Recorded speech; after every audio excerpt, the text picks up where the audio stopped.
Hi there, this is Jennifer Vanderbeek, Imagine Artist in Residence, and today I'm going to show you how I created this faux stamped metal look on a puzzle piece. I'm starting by kind of putting together a little holder to keep my hands from getting quite so messy. I've got a little wooden spoon to which I've affixed a sticky dot, removable adhesive, and I am just using it to, like I said, keep my hands from getting messy while I apply a pretty decent coat of metallic creative medium onto the puzzle piece.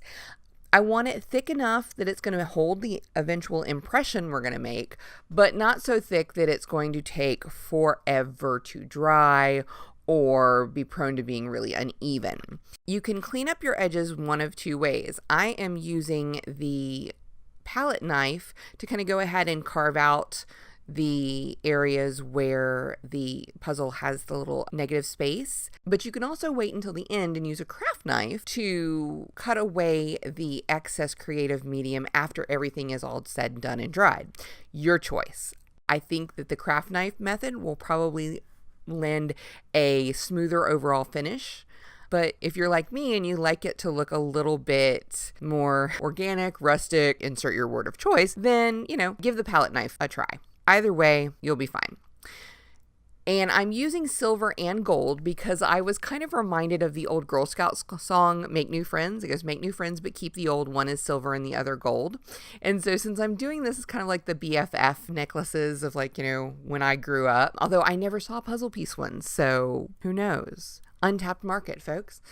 I'm going to use my heat tool just to make sure that the surface of the creative medium is more or less dry. I don't want it to be still very sticky wet because then it's going to clog my stamp. And I am using some typewriter style letter stamps and just tapping them in a little bit of cornstarch to make sure that they, again, don't get stuck in the creative medium that is still a little bit malleable.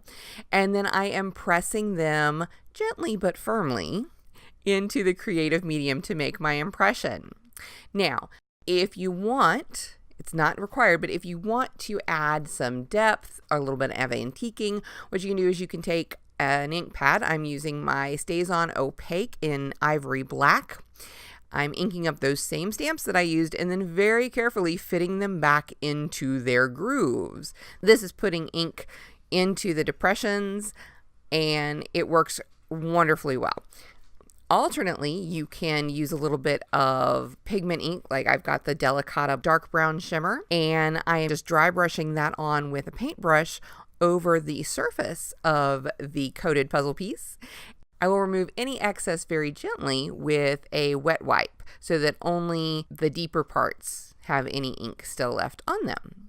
Once you finish, you can go back and you can clean up your edges a little bit more, add some jewelry hardware, and you have some really cool faux metal stamped necklace charms. I really like the way this turned out. I think the silver is what we're used to seeing, so it looks a little bit more natural, but have fun, experiment with different colors, and as always, for more tips and inspiration, please point your browsers to imaginecrafts.com.